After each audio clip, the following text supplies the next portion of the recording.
सहनावतु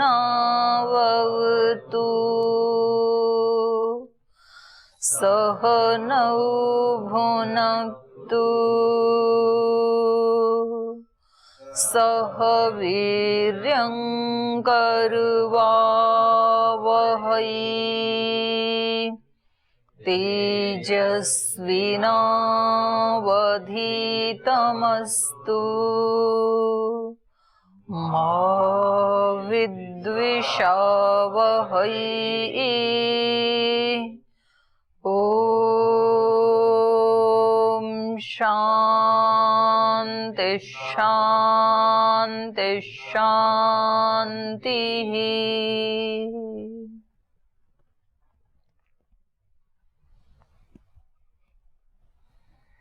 तो ये ज्ञान विज्ञान सहित भक्ति योग का हम अध्ययन कर रहे हैं और यहाँ जो भक्ति मार्ग पे चलने वाले हैं उनके लिए बहुत ग्रेस दी है भगवान ने, उनके लिए बहुत छूट दे दी है। तो हम पढ़ रहे थे अपि चेत सुदुचारो भजते माम अनन्य भाग साधुरेव समन्तव्य सम्यक व्यवस्थितो ही सह। अगर कोई सुदुराचारी भी मेरे को अनन्य भाव से भजता है तो उसको साधु ही मानना चाहिए, क्योंकि अब वो ठीक रूप से व्यवस्थित हो गया है, सम्यक व्यवस्थित हो गया है। तो जो ठीक से कर रहे हैं वो तो ठीक हैं ही, जो ठीक नहीं थे वो भी यदि ईश्वर की तरफ मुड़ गए हैं तो उनको साधु ही समझना चाहिए। ये प्रसंग चल रहा था। तो अस्मिन् विषये यत् कस्यचित् कोऽपि प्रश्नः अस्ति चेत् पूर्वं पृच्छन्तु। ओम दीदी, हाँ, पिछली कक्षा में प्रसंग चल रहा था कि व्यक्ति को यदि अनादर पूर्वक कहीं कुछ दिया जाता है तो उसको नहीं लेना चाहिए, और जहाँ आदर सत्कार पूर्वक दिया जाता है तो उसको लेना चाहिए। तो स्वाभिमान के संदर्भ में आप कह रहे थे। तो जहाँ अनादर पूर्वक मिलता है तो फिर उसका व्यक्ति का अहंकार कहाँ गिरेगा, अहंकार कहाँ कम होगा? कौन से व्यक्ति का? लेने वाले का कि देने वाले का? लेने वाले का।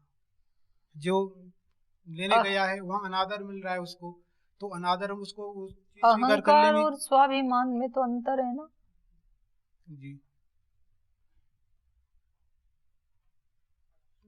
जैसे आपने कहा था कि स्वाभिमान की तो रक्षा करनी है ना। जी, अहंकार और स्वाभिमान में क्या अंतर है? स्वाभिमान तो अहंकार वो होता है जब हम किसी की भेंट को तुच्छ समझते हैं,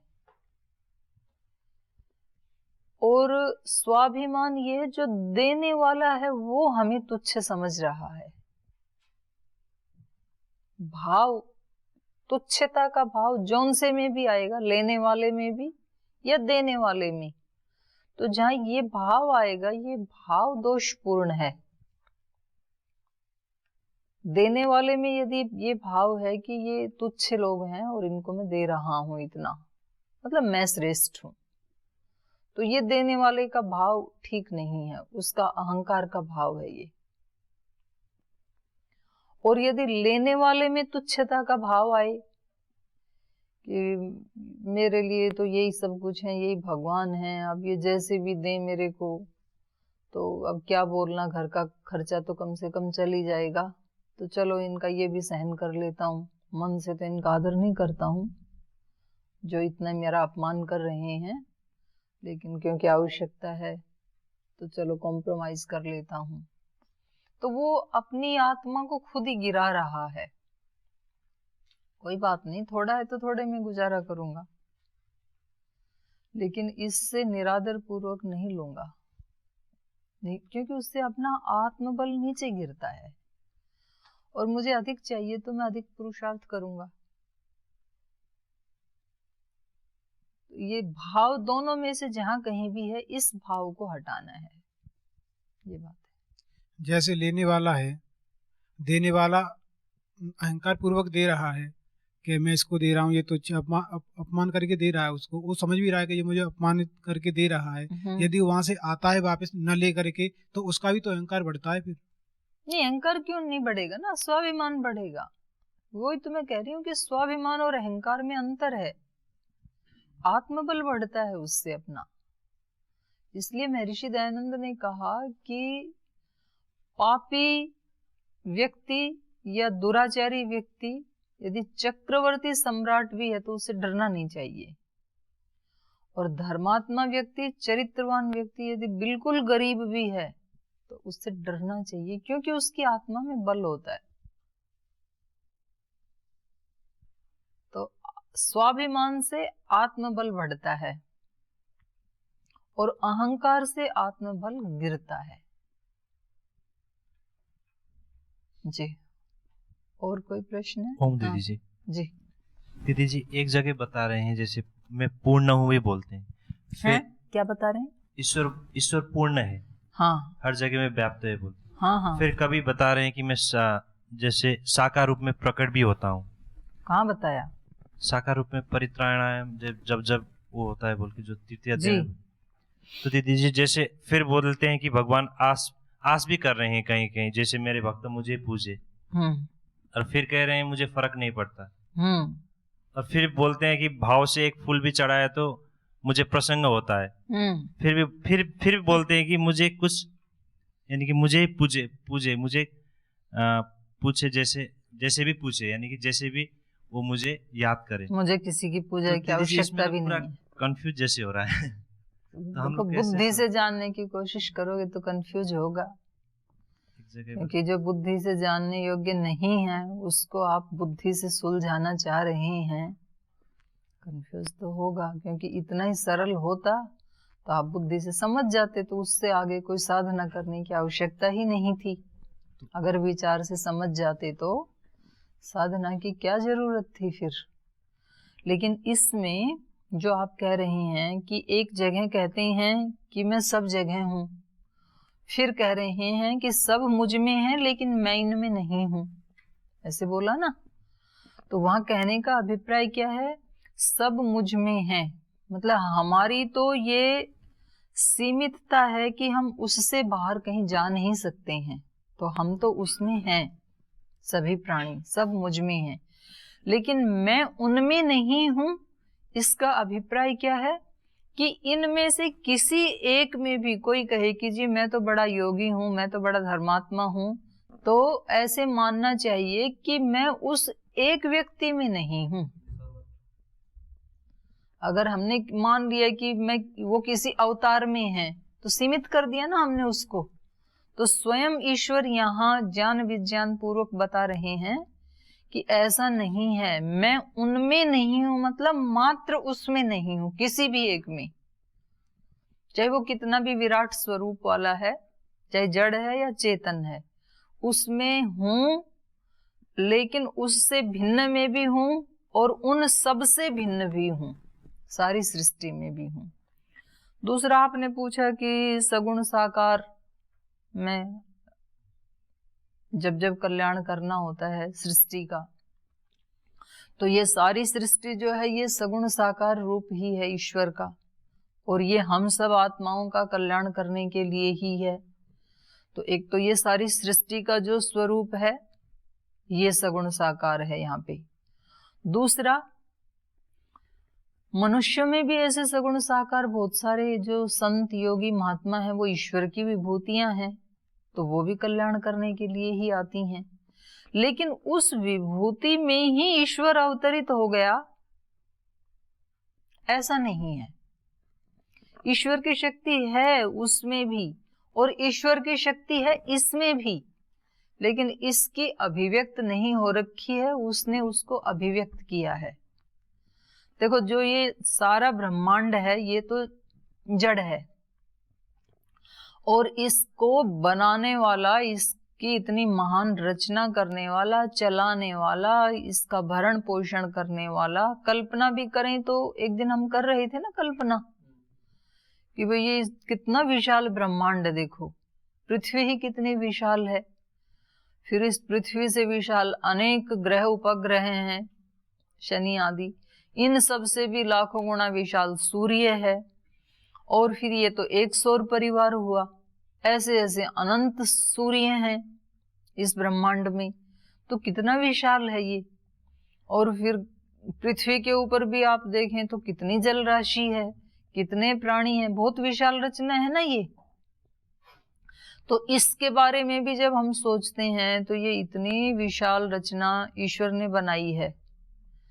तो बात क्या चल रही थी?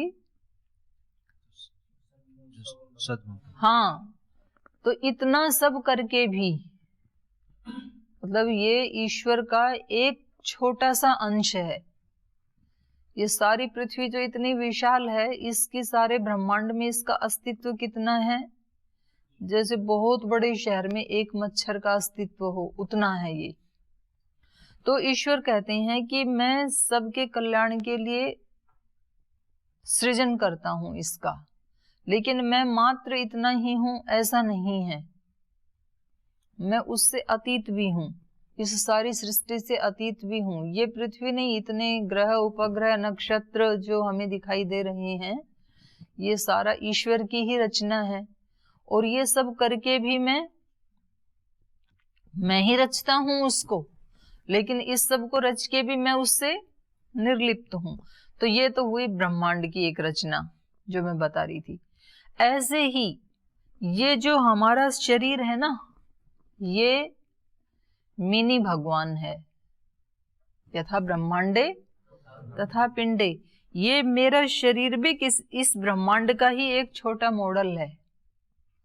वहां सूर्य चंद्र हैं तो यहाँ चक्षु हैं, वहां पर्वत हैं तो यहाँ हड्डियां हैं, वहां नदियां हैं तो यहाँ रक्त बह रहा है, वहां पर वनस्पतियां हैं तो यहाँ रोम है। मतलब ये सारा उसी के साथ ही मैच कर रहा है।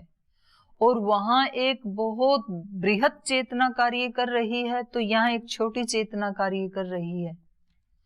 तो हमें क्या सोचना चाहिए कि मेरा ये जो शरीर है ना, इस शरीर रूपी ब्रह्मांड का, ब्रह्मांड तो नहीं है, ये पिंड है, तो इस पिंड का मैं भगवान हूं। भगवान मतलब ऐश्वर्य वाला, भग ऐश्वर्य। एक तो बाहर इतना ऐश्वर्य दिखाई दे रहा है हमें, हमारी पृथ्वी का ही कितना ऐश्वर्य है, और हमारी पृथ्वी से अतिरिक्त ब्रह्मांड का जो ऐश्वर्य है, एक तो उसका स्वामी वो है भगवान, उसको कहते हैं ऐश्वर्य वाला। और मेरा ये जो पिंड है, ये भी कम ऐश्वर्य वाला नहीं है। इस पिंड में भी इतने महान ऐश्वर्य को अभिव्यक्त किया जा सकता है, जिसके उदाहरण हमारे ऋषि हैं, मुनि हैं, संत हैं, योगी हैं। तो मैं इसका भगवान हूं, इस पिंड का। जैसे उसने उस ब्रह्मांड को इतना सुंदर सजाया है और इतनी सुव्यवस्था में रखा है जो सबको सुख दे रहा है, ऐसे ही मुझे अपने इस पिंड को सजाना है। इस पिंड में कोई रोग ना हो भौतिक, इस पिंड में कोई दुर्विचार ना हो, इस पिंड में मेरे कोई दुर्भाव ना हो, इससे कोई दुराचरण ना हो। मतलब इतनी सुंदर ढंग से मैं इसको सजाऊं, अपनी एक एक इंद्रिय को, अपने एक एक अंग प्रत्यंग को, एक एक रोम को, एक एक भाव को, एक एक विचार को, और उसको सजाते हैं ऋषि योगी। और जो करोड़ों लोगों के लिए फिर एक सूर्य जैसे बन जाते हैं।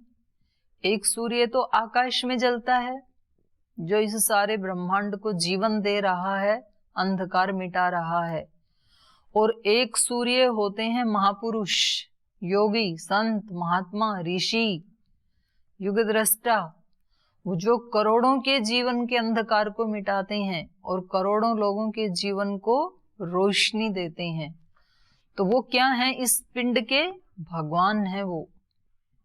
उन्होंने अपनी एक एक चीज को इतना सुंदर सजाया है और इतना सुंदर सुव्यवस्थित किया है कि कहीं अव्यवस्था नहीं होगी।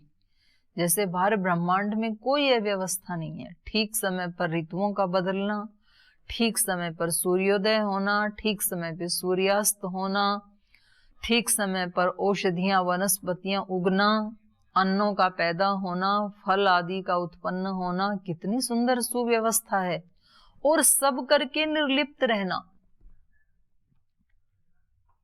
कोई अनाउंस नहीं करना, कोई पम्पलेट नहीं बंटवाना कि मैं कर रहा हूं। ऐसे सब कुछ करके जो संत लोग होते हैं वो निर्लिप्त रहते हैं। निष्काम भाव कर्म उसी को कहा गया है। इतना सारा कल्याण करके भी वो उसमें अहंकार नहीं आने देते हैं, मैंपन नहीं आने देते हैं। तो ये है सगुण। जो आप कह रहे हैं ना कि कंफ्यूज हो रहे हैं, तो ये सगुण ईश्वर का, वो ईश्वर के ही रूप होते हैं। एक भगवान के अंश के रूप में जो कहा जाता है ना, तो अंश रूप ये ही है। अंश का मतलब ऐसे कोई पार्ट नहीं है, जैसे आप एक रोटी के कई पार्ट कर दें, तो ऐसे ईश्वर के कई टुकड़े कर दें और एक टुकड़ा मैं हूं, ऐसा नहीं है। उसके जो गुण हैं वो तो अनंत हैं, लेकिन इसके जो गुण हैं ये भी कोई कम नहीं है, ये भी काफी कल्याण कर सकते हैं। यद्यपि ईश्वर की तुलना में वो अत्यंत न्यून है, गौण है, लेकिन संसार की दृष्टि से जो आत्मा के गुण हैं वो बहुत अत्यंत विराट हैं, बहुत कल्याण कर सकते हैं। तो इस रूप में वो सगुण है, साकार है कि जब जब भी धर्म का ह्रास होता है तब तब मैं आता हूं, तो उनके माध्यम से फिर कार्य कर जाता हूं सबके कल्याण के दीदी लिए। जी, जैसे ये भाव जो है, जब मैं जो भाव है ना, जो जैसे बताते हैं कि मुझे मेरा भक्त जैसे भी चढ़ाए, फिर बोलते हैं नहीं चढ़ाओ, तो ये तो इमोशनल ब्लैकमेल क्या जैसे हो गया? जो ईश्वर जैसे भगवान बता रहे हैं, जैसे मैं आस भी कर रहे हैं मेरे भक्त मुझे पूजे, फिर बोलते हैं नहीं पूजने से। कोई माँ अपने छोटे बच्चे को रोजाना सिखाती है, बेटा सुबह सुबह उठ करके माता पिता को प्रणाम करो, अपने घर में जो बुजुर्ग हैं उनको प्रणाम करो। तो माता जी कौन से बच्चे के प्रणाम करने की भूखी है? और बच्चा प्रणाम नहीं करेगा तो कौन सी माता जी के मन में प्रीति कम हो जाएगी? नहीं होगी ना। फिर भी सिखाते हैं ना, इनको प्रणाम करो, इनके चरण छुओ, इनका आशीर्वाद लो। क्यों सिखाते हैं? क्योंकि उसमें मेरे बच्चे का कल्याण है। तो ईश्वर भी हमें तू केवल मेरे को ही भज, ऐसा क्यों सिखाते हैं? ईश्वर को हमारे भजन के कोई भूखे हैं क्या? कोई अपूर्णता है क्या? नहीं, इसलिए सिखा रहे हैं कि उसमें हम जीवों का कल्याण है, उसमें हम जीवों की उन्नति है, प्रगति है, इसलिए हमें सिखाया जा रहा है, हमारे कल्याण के लिए। और जी दीदी, जैसे अपने मेरा प्रश्न है अपने स्वाभिमान और अभिमान के ऊपर है, तो उसमें जैसे कि किसी व्यक्ति विशेष से अपना थोड़ा सा मन, ये बहुत सूक्ष्म प्रश्न है भाई, इसको आप शब्दों में ना डिफाइन नहीं कर पाएंगे, क्योंकि वो व्यक्ति का हृदय उसको बताएगा कि ये मेरा अभिमान है या स्वाभिमान है। इसको मैं शब्दों में इसका पार्टीशन नहीं किया जा सकता है, क्योंकि जिसको मैं स्वाभिमान कहूंगी आप बोलोगे जी ये भी तो अभिमान ही है, जिसको मैं अभिमान कहूंगी उसको आप कहोगे जी ये भी तो स्वाभिमान ही है। तो इसका निर्णय करता है व्यक्ति का भाव अंदर का, और वो भाव सूक्ष्म चीज है, उसको दिखाया नहीं जा सकता। कोई व्यक्ति दूसरे को दिखा नहीं सकता है कि ये मेरा स्वाभिमान है या अभिमान है, उसको महसूस किया जा सकता है, उसको करने वाला भी महसूस करता है, और उसका जो उसके साथ बिहेव कर रहा है वो भी उसको महसूस करता है। पता नहीं चलता है, हम रोजाना लोक में व्यवहार करते हैं तो हमें पता नहीं चलता है कि ये व्यक्ति घमंडी है कि स्वाभिमानी है, पता नहीं चलता है। चलता है। स्वाभिमान के भाव में कभी भी किसी दूसरे को तुच्छ नहीं समझेगा, वो उसका अपना स्वाभिमान है, लेकिन दूसरे की को हर्ट नहीं करेगा वो। और अभिमान जो है वो दोष है, वो खुद को भी हर्ट करता है, खुद का भी नुकसान करता है, दूसरे का भी नुकसान करता है। स्वाभिमान गुण है, अभिमान अवगुण है। तो अवगुण ना अपना कल्याण करता है ना दूसरे का कल्याण करता है, और जो गुण हैं वो अपना भी कल्याण करते हैं, दूसरे का भी कल्याण करते हैं। जो स्वाभिमानी व्यक्ति होते हैं वो अपना भी कल्याण करते हैं, जगत का भी कल्याण करते हैं, और वो जाने के बाद तक भी कल्याण करते हैं। महाराणा प्रताप ने अपने स्वाभिमान को नहीं गिरने दिया और जंगलों में खाक छानी, घास की रोटियां खाई, तो क्या आज तक भी उनका वो गुण हमें प्रेरणा नहीं देता है? उसको कहते हैं स्वाभिमान, कि मैं अपने उसको गिरने नहीं दूंगा।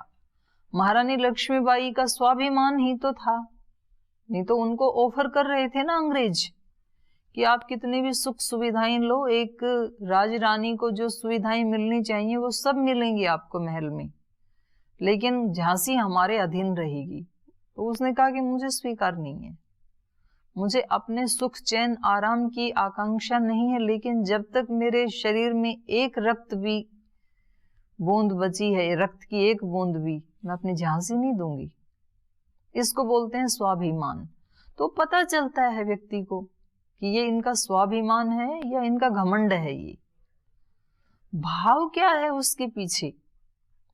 उसके पीछे किसी दूसरे का अहित करना नहीं होता है, लेकिन अपने आत्मबल को गिराता नहीं है वो व्यक्ति स्वाभिमानी। तो इसको ज्यादा शब्दों में इसको डिफाइन करने की बजाय इसका अंदर से पता लगता है।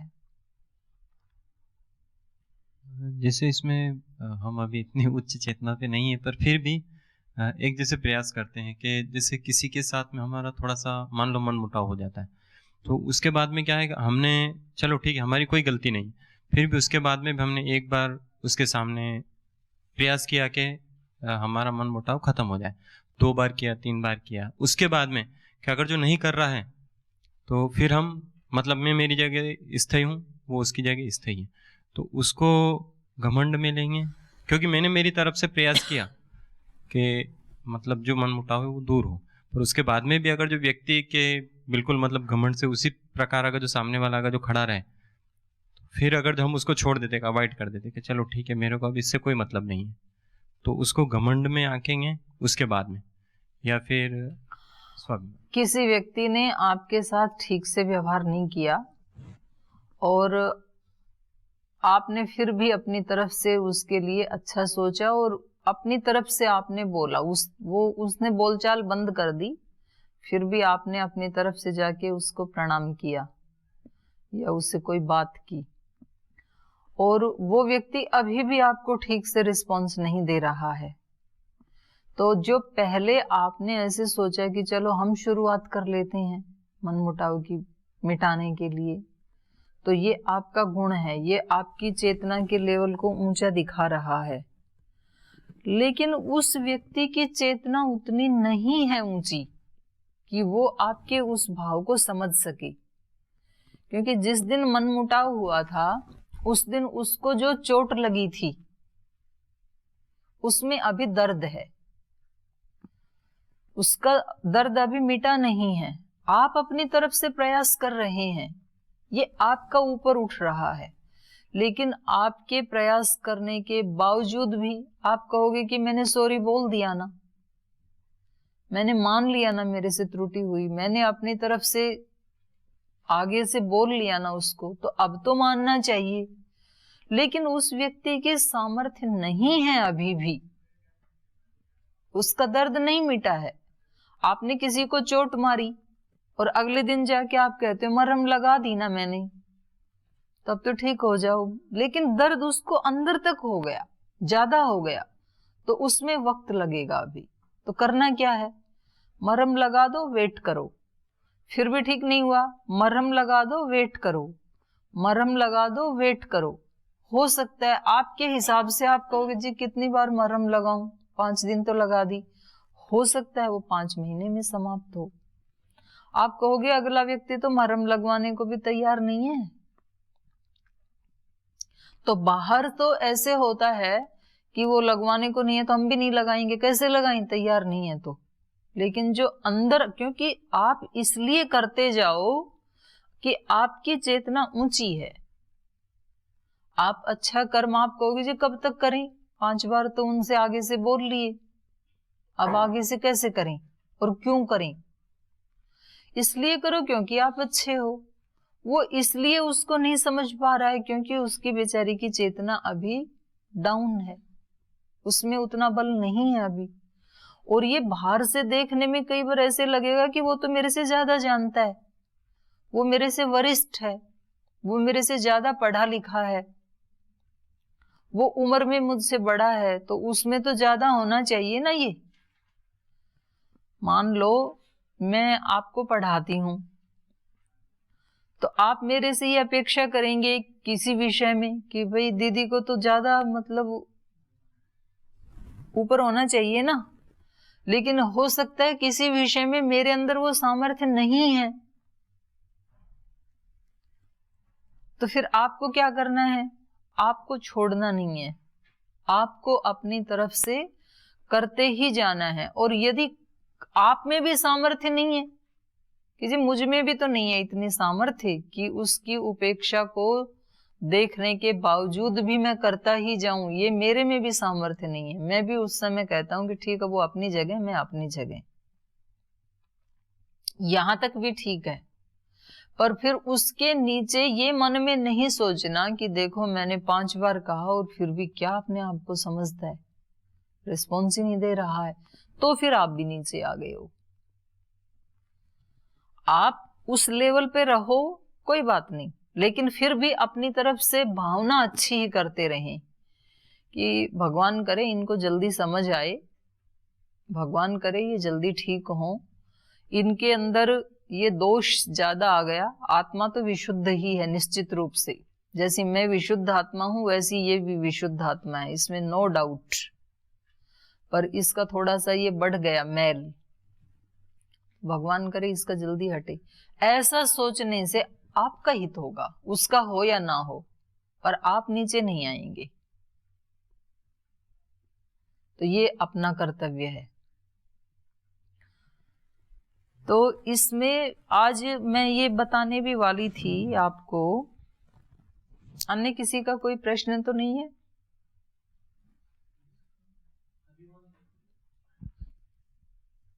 नहीं, इसको नहीं, ये प्रश्न तो आएगा अभी आगे इसके अतिरिक्त। जैसे कल हम ये पढ़ रहे थे ना, देखो यहां अपि चेत सुदुराचारो भजते माम अनन्य भाग। यदि कोई सुदुराचारी, मतलब दुराचारी नहीं अत्यंत दुराचारी, वो भी यदि मुझे अनन्य भाव से यदि मेरा भजन करता है, तो उसको क्या मानना चाहिए? साधु रेवस्य मंतव्य, उसको साधु ही मानना चाहिए। आप कहेंगे जी उसको साधु कैसे मान लें? जो दिख रहा है उल्टा काम कर रहा है, जैसे आपने बताया अभी कि हमने उसको इतनी बार आगे से बोला और वो फिर भी रिस्पॉन्स नहीं दे रहा है, तो उसको साधु कैसे मान लें? और वो तो मतलब केवल घमंड के कारण नहीं बोल रहा है, यहां तो बात हो रही है सुदुराचार की। अगर कोई सुदुराचार कर रहा है उसको भी ये कह रहे हैं साधु मानो, ईश्वर कह रहे हैं ये बात, ये भक्ति योग में कही जा रही है, ये ज्ञान विज्ञान का प्रसंग चल रहा है। तो महर्षि वेदव्यास यहां 2 चीजों का वर्णन कर रहे हैं, जीवात्मा और परमात्मा।